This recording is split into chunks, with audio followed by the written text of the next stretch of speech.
કેમ છો બધા?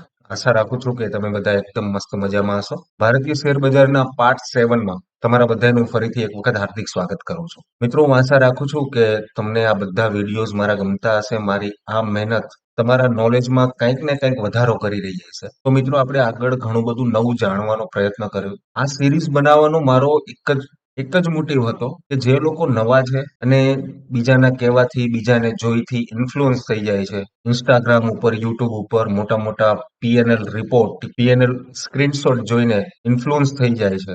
એ બધાને થોડાક પાછા પાડી અને પોતાની રીતે શીખવાનું એક પ્રયત્ન કરવા માટે, એ રસ્તે એમને લઈ જવા માટેનો એક આ મારો પ્રયત્ન છે. બીજું કાંઈ જ નથી મિત્રો. તો મિત્રો, હું આટલી બધી મહેનત કરું છું તમારા માટે. એક વિડીયો બનાવવા માટે મારે ઘણો ટાઈમ ખર્ચવો પડે છે. 15-20 મિનિટના એક વિડીયોમાં મારે મિનિમમ 3 થી 4 કલાક લાગે છે. એને એડિટિંગ કરવાનો, બરાબર છે ને? તમારા માટે સારી સારી ઇન્ફોર્મેશન ને પેલા મારા મગજમાં છે એને હું બુક ઉપર લખું છું, અને બુક ઉપર લખી અને કેવી રીતે હું એને સ્ટોરીમાં કન્વર્ટ કરી શકું, તો એ મારા પ્રયત્નો હું કરતો રહું છું. આશા છે મારી કે તમે આ મારી ચેનલને, મારી નહીં પણ મારી અને તમારી આ ચેનલ ધ સીપીઆર ટ્રેડરને તમે સબસ્ક્રાઇબ કરો. અને જો મારું કામ તમને ગમતું હોય તો તમે લાઈક પણ કરી શકો, અને મિત્રો કોમેન્ટ કરશો તો વધારે મને મજા આવશે, કારણ કે ત્યાંથી મને ખબર પડશે કે હું કામ કેવું કરું છું, મારે શું સુધારવાની જરૂર છે. તો વાત કરીએ, સીધા જ આપણે પોઈન્ટ ઉપર જતા રહીએ. ભારતીય શેર બજારના પાર્ટ 7 માં આપણે ચર્ચા કરવાની છે ઓપ્શન ચેન એનાલિસિસની. તો મિત્રો, ઓપ્શન ચેન એનાલિસિસની જ્યારે આપણે ચર્ચા કરીએ છીએ ત્યારે તમારે ઘણા બધા આંકડાઓનો સામનો કરવો પડશે. તમે જોઈને કન્ફ્યુઝ પણ થઈ જતા હશો પહેલી વાર જ્યારે જોતા હશો ત્યારે. પણ મિત્રો, આપણે એને એકદમ ઈઝી અને સરળ ભાષામાં સમજવાનો પ્રયત્ન કરીએ કે ઓપ્શન ચેઇન છે શું. તો ઓપ્શન ચેઇનને જોવા માટે આપણે સૌ પ્રથમ જે નેશનલ સ્ટોક એક્સચેન્જની જે વેબસાઇટ છે, જે ઓથેન્ટિક, એના ઉપર આપણે પહેલા જતા રહીએ અને ત્યાં હું તમને બતાવું કે ઓપ્શન ચેઇન કેવી રીતે. તો સૌથી મિત્રો પહેલા તમે તમારા ગૂગલ ક્રોમ જે બ્રાઉઝર છે તેની અંદર તમે જઈ અને સર્ચ બારમાં ઓનલી તમે NSE ઓપ્શન ચેઇન, બસ આટલું લખો અને એન્ટર કરશો એટલે તમારી સામે NSE ઇન્ડિયાની વેબસાઇટ આવશે. એના ઉપર ક્લિક કરશો એટલે તરત જ ઓપ્શન ચેઇનનો પેજ તમારી સામે ખુલી જશે. બરાબર છે? આ છે આપણી ઓપ્શન ચેઇન, જેમાં આપણે ઓપ્શન ટ્રેડિંગ કરીએ છીએ, ઓપ્શન બાય અને સેલ કરીએ છીએ. તો એ બધી વસ્તુ અહીંયા તમારી સામે છે, અત્યારે તમે જોઈ શકો છો સ્ક્રીન ઉપર. તો પેલા પૂરા પેજને સમજવાની કોશિશ કરીએ આપણે. તો તમે અહીંયા જોઈ શકો છો, અહીંયા જે છે વ્યૂ ઓપ્શન કોન્ટ્રાક્ટ ફોર, બરાબર છે?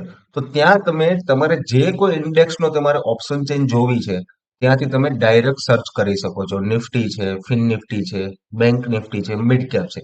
આ 4 ઇન્ડેક્સમાં તમે એના ડેરિવેટિવ્સમાં તમે ટ્રેડિંગ કરી શકો છો, બરોબર છે? બાકી નિફ્ટીમાં બીજો કોઈ ઇન્ડેક્સ છે નહીં કે જેની અંદર તમે ટ્રેડિંગ કરી શકો. આ 4માં છે. તો નિફ્ટી છે, ફિન નિફ્ટી છે, બેંક નિફ્ટી છે અને મિડ કેપ છે. આની અંદર તમે ગમે તે સિલેક્ટ કરશો એટલે એની ઓપ્શન ચેઇન તમારી સામે આવી જશે, બરાબર છે? અહીંયા બાજુમાં સિલેક્ટ સિમ્બોલ. સિમ્બોલ એટલે શું હોય કે કોઈ એફએનઓ ની અંદર જેટલા સ્ટોક લિસ્ટેડ છે, બરોબર, ફ્યુચર અને ઓપ્શનમાં ડેરિવેટિવ્સ માર્કેટમાં પણ જેટલા સ્ટોક લિસ્ટેડ છે, એની કોઈ પર્ટિક્યુલર કંપનીની તમારે ઓપ્શન ચેઇન તમારે જોવી હોય તો એ પણ તમે જોઈ શકો છો. માની લઈએ કે અહીંયા આપણે અદાણી પોર્ટ લઈ લઈએ, બરાબર? તો આ અદાણી પોર્ટની ઓપ્શન ચેઇન છે. એવું નથી હોતું કે ફક્ત ઇન્ડેક્સમાં ઓપ્શન ટ્રેડિંગ થાય છે, એફએનઓ ટ્રેડિંગ થાય છે, ફ્યુચરમાં પણ થાય જ છે મિત્રો, બરાબર છે? એનું એક આખું અલગ લિસ્ટ છે. જેટલા પણ એફએનઓ સ્ટોક્સ છે એનું પણ એક આખું લિસ્ટ છે. એની અંદર 180 સમથિંગ, 80-85 સમથિંગ સ્ટોક્સ છે કે જેની અંદર તમે ઓપ્શન ટ્રેડિંગ પણ, સોરી, એફએનઓ ટ્રેડિંગ પણ તમે કરી શકો છો. ત્યારબાદ આગળ વધીએ તો એક્સપાયરી ડેટ છે મિત્રો, બરાબર? તો હું અહીંયાથી સિલેક્ટ કરી લઉં છું, નિફ્ટી સિલેક્ટ કરી લઈએ, બરાબર? તો નિફ્ટી સિલેક્ટ કરી લઈએ.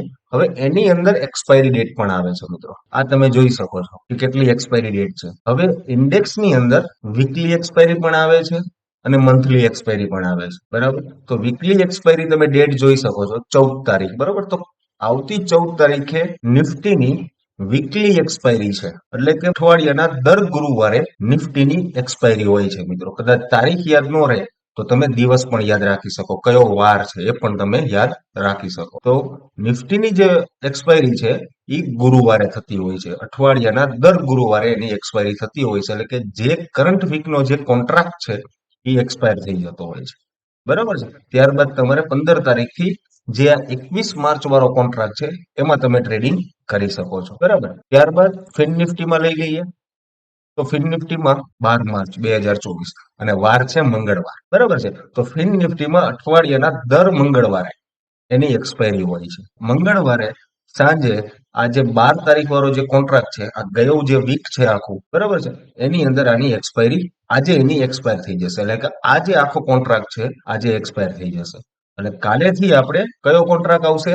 19 માર્ચ વાળો કોન્ટ્રાક્ટ આવશે. આવતા મંગળવાર સુધી તમે આ ટ્રેડિંગ તમે કાલથી કરી શકશો, બરાબર. આ વાત થઈ ગઈ ફિન નિફ્ટીની. બેંક નિફ્ટીમાં જોઈ લઈએ તો બેંક નિફ્ટીમાં 13 માર્ચ એટલે કાલે બુધવાર છે. તો બુધવારે બેંક નિફ્ટીની વીકલી એક્સપાયરી થતી હોય છે. એટલે અથવા તારીખ તમને યાદ ન રહે તો તમે બુધવાર ડિસાઈડ કરી શકો કે ભાઈ આજે બુધવાર છે તો આજે બેંક નિફ્ટીની એક્સપાયરી છે, મંગળવાર છે તો ફિન નિફ્ટીની એક્સપાયરી છે, ગુરુવાર છે તો નિફ્ટી 50ની એક્સપાયરી છે.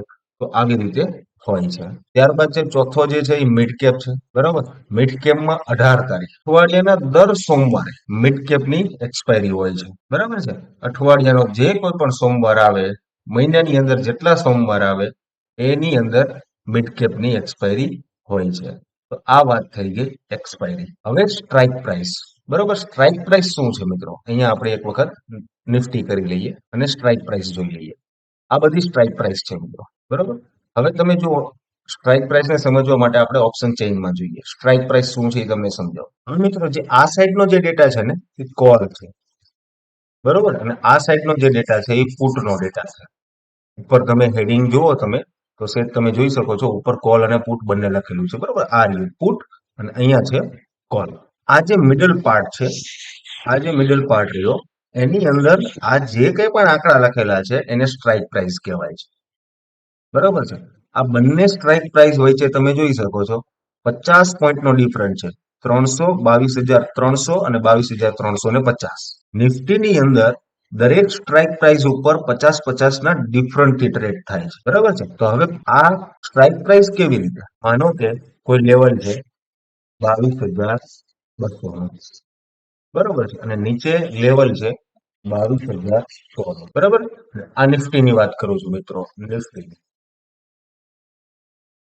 કે આની વચ્ચે બીજી એક સ્ટ્રાઇક પ્રાઇસ હશે 22,050ની, 22,250ની.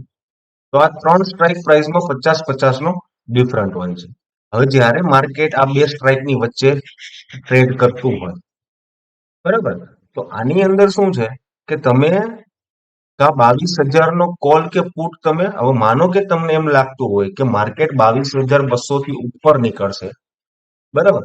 તો તમે શું છે કોલ તમે 22,200 નો કોલ તમે ખરીદી શકો, બરાબર. અથવા નીચેથી ઉપર જાય છે, તમને એમ લાગે છે કે ઉપર જશે, બરોબર, તો તમે બીજું શું કરી શકો?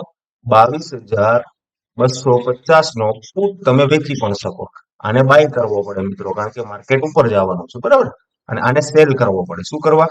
જો માર્કેટ ઉપર જવાનું હોય તો તમે સેલ કરશો તો તમને પુટમાં પૈસા મળશે. તો આવી રીતે દરેક સ્ટ્રાઇક પ્રાઇસમાં 50-50 નો ડિફરન્ટ. એટલે ઓપ્શન ટ્રેડ છે એ હંમેશા સ્ટ્રાઇક પ્રાઇસ ઉપર થતી હોય છે. એની કોઈ પર્ટિક્યુલર પ્રાઇસ નથી હોતી. જે ઓપ્શન સ્પોટમાં જે પ્રાઇસ ચાલતી હોય છે એ પ્રાઇસ ઉપર હોતી નથી. 50-50 પોઈન્ટના ડિફરન્ટ ઉપર આ સ્ટ્રાઇક પ્રાઇસ હોય છે. તમે અહીંયા સ્ક્રીન ઉપર જોઈ શકો છો 21,100 છે, તો ત્યારબાદ 21,150 છે, 21,200 છે, 250 છે, 300 છે, 350 છે.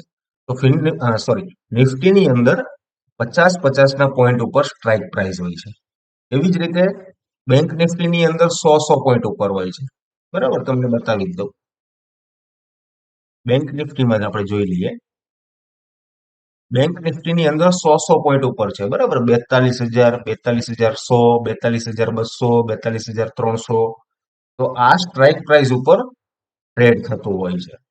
ત્યારબાદ આપણે જોઈ લઈએ ફિન નિફ્ટી જોઈ લઈએ. ફિન નિફ્ટીમાં પણ આપણે જોઈ લઈએ તો ફિન નિફ્ટીની અંદર પણ 50-50 પોઈન્ટના અંતર ઉપર સ્ટ્રાઇક પ્રાઇસ આવેલી છે. 22,550, સોરી, 20,550, 20,600, 20,650, 20,700. આવી રીતે ફિન નિફ્ટીમાં હોય છે. મિડ કેપમાં જોઈ લઈએ તો મિડ કેપની અંદર પણ 25-25 ના ગાળે છે, બરોબર. 25-25 પોઈન્ટનો વધારો થતો જાય છે જેમ તમે નીચે આવતા જાઓ છો, બરોબર. 25,500, 25,525, 550, સોરી 10,000 છે, સોરી મારી બોલવાની મિસ્ટેક થઈ ગઈ છે, 25,000 મગજ મારે થઈ ગયું છે, 10,575, 10,600. તો મિડ કેપ ની અંદર 25-25 ના અંતરે સ્ટ્રાઇક પ્રાઇસ આવેલી હોય છે, અને આમાંથી તમારે કોઈ સ્ટ્રાઇક પ્રાઇસ સિલેક્ટ કરવાની હોય છે કે કઈ સ્ટ્રાઇક પ્રાઇસ ઉપર તમે કામ કરશો, એટલે કે ક્યાં તમે ટ્રેડિંગ કરશો એ સ્ટ્રાઇક પ્રાઇસ ઉપર થાય છે ઓપ્શનમાં. ફ્યુચરમાં તો શું છે કે તમારે ડાયરેક્ટ એના ફ્યુચરના ચાર્ટ ઉપર જઈ અને ત્યાં જ તમારે બાય અને સેલ કરવાનું હોય છે. અહીંયા થોડુંક જે પરસેપ્શન છે, થોડુંક જે માઇન્ડસેટ છે ચેન્જ કરવું પડે છે, બરાબર. અને ઓપ્શનની અંદર તમારે ટ્રેડ કરવા માટે ઘણું બધું તમારે જાણવું પડે છે. તો આ વાત થઈ ગઈ સ્ટ્રાઇક પ્રાઇસની. હવે મિત્રો તમે જોઈ શકો છો કે અહીંયા બે કલર છે, બે કલરમાં આખી ઓપ્શન છે ડિવાઈડ કરેલી છે. યલો કલર આને માની લઈએ અને અહીંયા નીચે વ્હાઈટ કલર છે, સેમ ટુ સેમ અહીંયા વ્હાઈટ છે અને નીચે યલો કલર છે. તો આવું કેમ છે, ક્રોસમાં કેમ છે આવી રીતે? તો આનો કોન્સેપ્ટ એવો છે મિત્રો, જેટલી પણ પ્રાઇસ પીળા ઓલામાં છે એ બધી કહેવાય છે ઇન ધ મની પ્રાઇસ. કઈ? IPM, ઇન ધ મની, બરોબર. ઇન ધ મની પ્રાઇસ કહેવાય છે. અને જેટલી વ્હાઈટમાં છે એને OTM કહેવાય છે, શોર્ટ ફોર્મમાં, out of the money, out of the money, બરાબર. તો એવી જ રીતે અહીંયા પણ જે પીળા અક્ષરમાં છે એને ઇન ધ મની કહેવાય, અને વ્હાઈટમાં છે એને આઉટ ઓફ ધી મની કહેવાય. તો આ કલર ડિફરન્શિએટ, આ કલર ડિફરન્શિએટ આ જ તમને દર્શાવે છે કે જેટલી પીળામાં છે એ બધી ઇન ધ મનીમાં છે, અને જે વ્હાઈટમાં છે એ બધી આઉટ ઓફ ધી મનીમાં છે. શોર્ટ ફોર્મમાં ઇન ધ મનીને ITM કહેવાય છે અને આઉટ ઓફ ધી મનીને OTM કહેવાય છે. હવે ત્રીજો કોન્સેપ્ટ છે ATM, બરાબર છે. ATM આને કહેવાય છે એટ ધ મની પ્રાઇસ, બરોબર. શું કહેવાય છે? At the money. કેવી રીતે ડિસાઈડ થાય? તો માનો કે સ્ટ્રાઇક પ્રાઇસ અત્યારે તમે જોઈ શકો છો કે 10,700, બરાબર છે. 10,700 અને અહીંયા જે પ્રાઇસ છે એ 10,725 છે. તો જે સ્પોટની પ્રાઇસ હશે ને મિત્રો, એ આ બંનેના વચ્ચેની કોઈ પ્રાઇસમાં આવી છે, બરાબર. તો મિડકેપની જે પ્રાઇસ અત્યારે રનિંગ ચાલી રહી હશે, બરાબર, એ પ્રાઇસ છે એ 10,700 થી 10,725, આ બે પ્રાઇસની વચ્ચે ક્યાંક ચાલતી હશે. એટલે એટ ધ મની જે છે એ આને કહેવામાં આવે છે, બરાબર છે. હવે આમાં શું છે કે કોઈ પોતપોતાની રીતે યુઝ કરતું હોય છે. માનો કે આ બંને વચ્ચે 25 નો ડિફરન્સ છે, બરાબર, 700 અને 725. તો હવે જ્યારે ટ્રેડ ઇનિશિયેટ કરશે અને એને પ્લાનિંગ કર્યું કે મારે in the money, sorry, at the money ઉપર ટ્રેડ કરવો છે, બરોબર, એનું જે કંઈ પણ સેટઅપ હશે એને નક્કી કર્યું કે મારે એટ ધ મની ઉપર ટ્રેડ કરવો પડશે. હવે માનો કે એમ વિચારતો હોય કે આમાં હવે એટ ધ મની કેવી રીતે નક્કી કરવું, બરાબર. તો હવે અહીંયા ડિફરન્સ શું છે? 700 થી 725 ની વચ્ચે છે ને, 710 ની આસપાસ હશે, 710 ઉપર, બરોબર, કે 10 કે 12 at the money strike price ઉપર ટ્રેડ કરવો છે, બરોબર. તો હવે એ પોતાના સેટઅપ પ્રમાણે કેવી રીતે ડિસાઈડ કરી શકે કે આના માટે તમે આને એટ ધ પ્રાઇસ ગણી શકો, એટ ધ મની ગણી શકો, અને પુટ માટે, આ કોલ માટે એટ ધ પ્રાઇસ થઈ ગઈ, બરોબર, એટ ધ મની પ્રાઇસ થઈ ગઈ. પુટ માટે તમે આને પણ ગણી શકો, બરાબર, તમે આને પણ ગણી શકો, અને આ નીચેની પ્રાઇસને પણ તમે ગણી શકો. 10,700 ને 10,725 આ બંને પ્રાઇસને તમે એટ ધ મની ગણી શકો. હવે પોતપોતાના સેટઅપ પ્રમાણે કેવી રીતે સિલેક્ટ કરે એ લોકો? તો માનો કે 725, બરાબર, 725 અને 700, આ બી બંને વચ્ચે 25 પોઈન્ટ નો ડિફરન્સ છે. તો 25 ના અડધા કેટલા થશે? 12.5 થશે. 12.5 નો તો આમાં કોઈ પોઈન્ટ આવે નહીં, એટલે 10 પકડી લઈએ. હવે કોઈ એમ કહેશે કે માનો કે મારે કોલ સાઇડ એન્ટ્રી કરવી છે અને જો પ્રાઇસ છે એ 710 ની આસપાસ હશે, તો એના માટે એ શું કરશે કે મારા માટે એટ ધ મની 10,700 છે, બરાબર છે. 10,700 છે કારણ કે 700 ની નજીકનો આંકડો છે. હવે માનો કે 720 ચાલતી હોય અને એને કોલ બાય કરવો છે, 720 ચાલે છે અને એને કોલ બાય કરવો છે. તો એ એટ ધ મની ઉપર ટ્રેડ કરવા જતો હશે તો શું વિચારશે કે ભાઈ 725 ની બાજુમાં જ છે, તો આપણે આને એટ ધ મનીમાં કોલ સાઇડ ટ્રેડ કરી શકીએ. એ તો દરેક વ્યક્તિના પોતપોતાના વિચાર પ્રમાણે, પોતપોતાની સ્ટ્રેટેજી પ્રમાણે સ્ટ્રાઇક પ્રાઇસ સિલેક્ટ કરતા હોય છે. મારી પણ પોતાની એક અલગ સ્ટ્રેટેજી છે. હું જે પ્રમાણે સ્ટ્રાઇક પ્રાઇસ સિલેક્ટ કરું છું એ પણ હું તમને શીખવાડી દઈશ, પણ એ બધું થોડું આગળ જતા. તો આવી રીતે 3 કોન્સેપ્ટ છે, બરાબર. આને કહેવાય ઇન ધ મની, ATM, આને કહેવાય out of the money, OTM. અહીંયા એવી જ રીતે આ રેડ, સોરી, આ યલો કલર છે, એના માટે ATM. અને જે કંઈ પણ મિડલ જે પ્રાઇસ છે એને આપણે કહીશું ATM at the money price. હવે તમને ખબર પડી ગઈ કે આ બંને કલરનો શું કોન્સેપ્ટ છે, બરાબર? હા, જો કલર વાઇઝ પણ પ્રાઇસ તમારી કયા ઝોનમાં છે એ પણ કદાચ તમે સ્પોટ ઉપર તમે ન જોઈ શકતા હોય, તમે અહીંયાથી તમને ખબર પડી જશે કે તમારી અત્યારે જે રનિંગ પ્રાઇસ છે એ કયા ઝોનમાં આવેલી છે. સ્ટ્રાઇક પ્રાઇસ ઉપર અને કલર કોમ્બિનેશનમાં ખબર પડી જશે તમને. તો આ થઈ ગઈ ઓપ્શન ચેનના કલરની ચર્ચા, કે આ કલર કેમ અલગ અલગ છે, બરાબર? હવે આપણે ઉપર જે આ પાર્ટ આપેલો છે એના વિશે ચર્ચા કરી લઈએ કે આ બધું છે શું, બરાબર? તો મિત્રો, આ વાત થઈ ગઈ આપણે સ્ટ્રાઇક પ્રાઇસ, બરાબર છે? સ્ટ્રાઇક પ્રાઇસ તો આપણે સમજી લીધી કે કયા કયા ઇન્સ્ટ્રુમેન્ટમાં કેટલા પોઈન્ટનો ડિફરન્ટ હોય છે.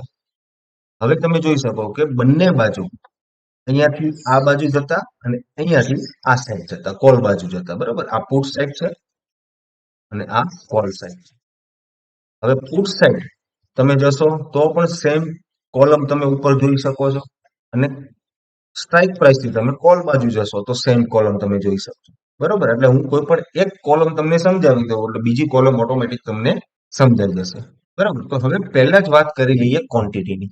પર્ટિક્યુલર સ્ટ્રાઇક પ્રાઇસ ઉપર કેટલી ક્વોન્ટિટી વેચાણમાં આવેલી છે. વેચાણમાં એટલે શું, કે અહીંયા તમે જોઈ શકો છો આ છે ને મિત્રો આસ્ક પ્રાઇસ છે. શું છે? Ask price. આસ્ક પ્રાઇસ કોણ હંમેશા બોલે? સેલર બોલે. માનો કે 219.35 ના ભાવે કોઈ સેલર છે એ પોતાની 75 ક્વોન્ટિટી વેચવા માંગે છે, બરાબર છે? તો જે સેલર જે છે એ કેટલી ક્વોન્ટિટી કેટલા ભાવે વેચવા માંગે છે, આ એની પ્રાઇસ છે અને ક્વોન્ટિટી છે. એકચ્યુઅલી એને આ પોઈન્ટ ઉપર ટ્રેડ નાખેલો છે. સેમ ટાઈમ કોઈ બાયર છે, એ બાયર શું કહે છે કે મારે 300 ક્વોન્ટિટી 217 ના ભાવે ખરીદવી છે. આ વેચવાની છે આને, બરાબર? હું થોડુંક આ ડ્રોઈંગ છે થોડુંક દૂર કરી દઉં તમને સમજાય. આ ભાવ છે અને આ ક્વોન્ટિટી છે, બરોબર? અહીંયા શું કહે છે સેલર કે મારે 75 ક્વોન્ટિટી 219.35 રૂપિયાના ભાવે મારે વેચવી છે, અને સામે સેલર શું કહે છે કે મારે 300 ક્વોન્ટિટી 217 રૂપિયાના ભાવે ખરીદવી છે. હવે આ બંને કોન્ટ્રાક્ટ ક્યારે થશે? જો આ બંને મેચ થઈ જશે તો આ કોન્ટ્રાક્ટ થશે. અથવા તો શું થશે કે માનો કે આ સેલર જે છે અત્યારે જેને આસ્કિંગ બિડ નાખેલી છે, બરાબર છે, આસ્કિંગ પ્રાઇસ નાખેલી છે, કદાચ એ ફૂલફિલ નહીં થાય, કોઈ બીજો વ્યક્તિ આવી અને એ કહી દેશે કે ના ભાઈ ચલ હું 217 હું 300 ક્વોન્ટિટી વેચવા માંગુ છું, એટલે આ એક કોન્ટ્રાક્ટ થઈ ગયો બંને વચ્ચે, બરોબર છે? એક બાયર છે 300 ક્વોન્ટિટી 217 રૂપિયાના ભાવે ખરીદવા માંગે છે, સ્પેશિયલ 10,555 ની સ્ટ્રાઇક પ્રાઇસ ઉપર. તો એટ ધ ટાઈમ કોઈ સેલર છે એ પોતાની 300 ક્વોન્ટિટી 217 રૂપિયાના ભાવે વેચવા તૈયાર થઈ જાય, તો બંને વચ્ચે જે કોન્ટ્રાક્ટ થાય, બરોબર, એને એક કોન્ટ્રાક્ટ. ત્યારબાદની કોલમ છે ચેન્જ, બરોબર છે? કે ચેન્જ, આ ચેન્જ શું છે કે માનો અહીંયા તમે જોઈ શકો છો એલટીપી લખેલું છે, લાસ્ટ ટ્રેડેડ પ્રાઇસ. છેલ્લે કઈ પ્રાઇસ ઉપર બાયર અને સેલર રાજી થઈ અને એક કોન્ટ્રાક્ટ ક્લિયર કરેલો છે, એક સોદો, એક ડીલ કમ્પ્લીટ કરેલી છે, આ એની લેટેસ્ટ પ્રાઇસ છે, બરોબર? દરેક સ્ટ્રાઇક પ્રાઇસમાં એલટીપી હશે. અહીંયા 236 ની પ્રાઇસ છે. ચેન્જ શું છે? તો હવે જ્યારે દિવસ ઓપન થયો ત્યારે 236 માં પ્લસ 141 એડ કરો, ત્યારનો જે ભાવ છે, અત્યારે જે ભાવ ચાલે છે એમાં આટલા પોઈન્ટનો ડિફરન્ટ આવ્યો છે. લાલ કલર છે પ્લસ માઇનસમાં છે, એનો મતલબ કે શરૂઆત જે દિવસ થયો હતો ત્યારે ભાવ કેટલો હશે? 377 રૂપિયાનો ભાવ હતો, એ અત્યારે ભાવ 236 આવીને ઉભો છે.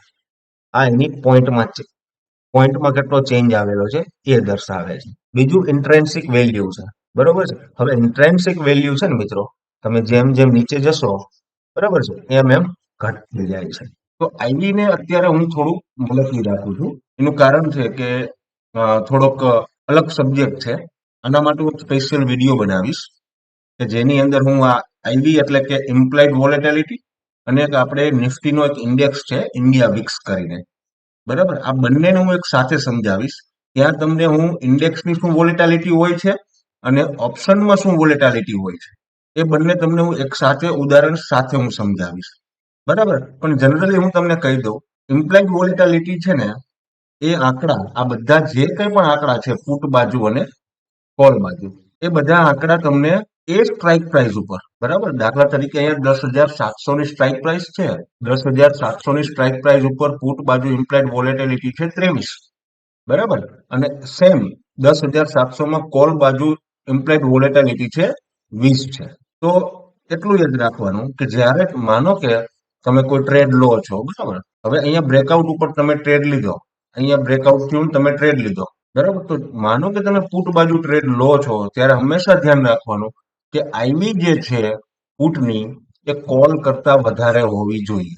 એનું રીઝન છે કે વોલેટિલિટી જો ઓછી હશે, માર્કેટ ભલે નીચે ફોલ કરતું હશે, પણ પુટમાં પ્રીમિયમમાં પ્રાઇસ વધશે નહીં. જો આઈવી ડાઉન હશે તો ઇમ્પ્લાઇડ વોલેટિલિટી ડાઉન હશે તો પુટમાં પ્રીમિયમ વધશે નહીં અને લોસ થઈ જશે, બરાબર છે. તો આઈવી નું થોડુંક ઇમ્પોર્ટન્સ છે, એટલે એના માટે આપણે થોડોક અલગથી વિડીયો બનાવશું. ઓપ્શન ચેનમાં આપણે એક આઈવી અત્યારે પેન્ડિંગ રાખીએ છીએ, ગ્રીક આપણે પેન્ડિંગ રાખીએ છીએ, બરાબર. કારણ કે આ એક સેપરેટ સબ્જેક્ટ છે જે ટાઈમ લઈ જશે અને આ વિડીયો લાંબો થઈ જાય એટલા માટે આપણે અત્યારે એને મુલતવી રાખીએ છીએ. તો આગળ વધીએ. બીજું છે વોલ્યુમ. હવે વોલ્યુમ એટલે શું છે કે બાયર અને સેલર કેટલા આવે છે ત્યાં, બરાબર. એ કેવી રીતે નક્કી થશે કે આ પર્ટિક્યુલર દિવસ, આ જે એક્સપાયરી જે છે, આ અઠવાડિયાની અંદર શું વોલ્યુમ ચેન્જીસ થાય છે એ તમારે એનાલિસિસ કરવું હોય.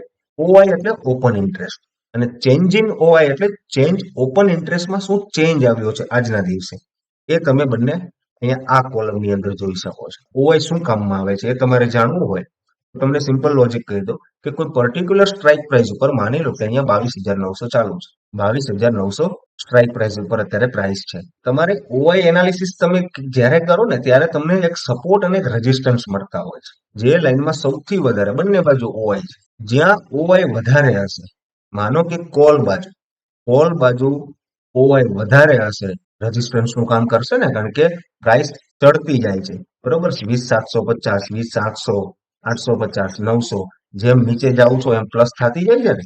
એટલે એવી રીતે ચાર્ટમાં પ્રાઇસ ઉપર જતી હશે તો અહીંયા જયારે શું થશે, જયારે કોલ બાજુ કે માનો કે 3,50,000 કોન્ટ્રાક્ટ છે, બરોબર. કઈ પ્રાઇસ ઉપર? 20,950. તો 20,950 ની પ્રાઇસ ઉપર એક રેઝિસ્ટન્સ ક્રિએટ થશે ને. શું કરવા કે સામેની બાજુ ફક્ત 73,000 જ, સોરી, 1,00,000 જ કોન્ટ્રાક્ટ છે. ઓવાય એટલે જોતા હોઈએ છીએ કે સેલર કેટલા છે, જે બાજુ સેલર વધારે હશે, બરોબર, એ સપોર્ટ અને રેઝિસ્ટન્સ નું કામ કરશે. તો કોલ બાજુનો ડેટા રેઝિસ્ટન્સ દર્શાવે છે અને પુટ બાજુનો ડેટા સપોર્ટ દર્શાવે છે કે કઈ પ્રાઇસ ઉપર સપોર્ટ લઈ શકે. ત્યાંથી તમે જોઈ શકો છો ઓવાય ઉપરથી, ઓપન ઇન્ટરેસ્ટ ઉપરથી 3,79,000 કોન્ટ્રાક્ટ અહીંયા છે, બરોબર. તો અહીંયા આપણે સ્ટ્રાઇક પ્રાઇસ શું છે? 20,900 છે, 1,900. તો આ એક સપોર્ટ તરીકે કામ કરશે. તો આવી રીતે તમે ઓપ્શન ઉપરથી પણ તમે રેઝિસ્ટન્સ ને સપોર્ટ તમે જોઈ શકો છો. પણ મિત્રો આ ડેટા છે એ ગમે ત્યારે ચેન્જ થઈ જાય. ફટાફટ કોઈના સ્ટોપ લોસ હન્ટિંગ થવાનું ચાલુ કરે તો સેલર પણ ભાગી જવાના છે, બાયર પણ ભાગી જવાના છે, કોઈ ઊભું રહેશે નહીં. એટલે આ ડેટા ઉપર ફક્ત નિર્ભર રાખશો તો નહીં ચાલે. હા, તમે એક તમારો પરસેપ્શન, એક ઓવરવ્યુ બનાવી શકો છો ઓપ્શન ચેન ઉપર, બરાબર છે. બાકી ઓપ્શન ચેનમાંથી તમે ટ્રેડ નહીં લઈ શકો. ટ્રેડ લેવા માટે તમારે પ્રાઇસ એક્શન છે, કેન્ડલસ્ટિક્સ છે, ડિમાન્ડ એન્ડ સપ્લાય છે, સપોર્ટ રેઝિસ્ટન્સ છે, આ બધી વસ્તુ તમારે શીખવી પડશે, બરાબર. તો મિત્રો આ વાત થઈ ગઈ ઓપ્શન ચેનની. આશા છે કે તમને આ બધી વસ્તુ સમજાણી હશે, બરાબર. આની અંદર હજી એક પાર્ટ છે મિત્રો, ગ્રીક્સ કરીને આવે છે. તો ગ્રીક્સની અંદર બે ઇમ્પોર્ટન્ટ છે આપણા માટે, એક થીટા છે અને એક ડેલ્ટા છે. આ બે વસ્તુને જ હું પ્રાધાન્ય વધારે પડતું આપું છું. આશા રાખું છું કે મિત્રો વિડીયો તમને ગમ્યો હશે અને એક નવી માહિતી મળી હશે અને કંઈક નવું શીખ્યા હોય તો આપણી આ ચેનલને સબસ્ક્રાઇબ કરો, લાઈક કરો અને તમારા મિત્રોને શેર કરો, જેથી કરી એ પણ આપણી આ પહેલ સાથે જોડાય. આપણે એજ્યુકેટ કરવાના છે. મળીએ એક નવા વિડીયોમાં, બરાબર છે. ત્યાં સુધી કંઈક ને કંઈક નવું શીખતા રહીએ અને તમે પણ શીખતા રહો. થેન્ક યુ, ખૂબ ખૂબ આભાર.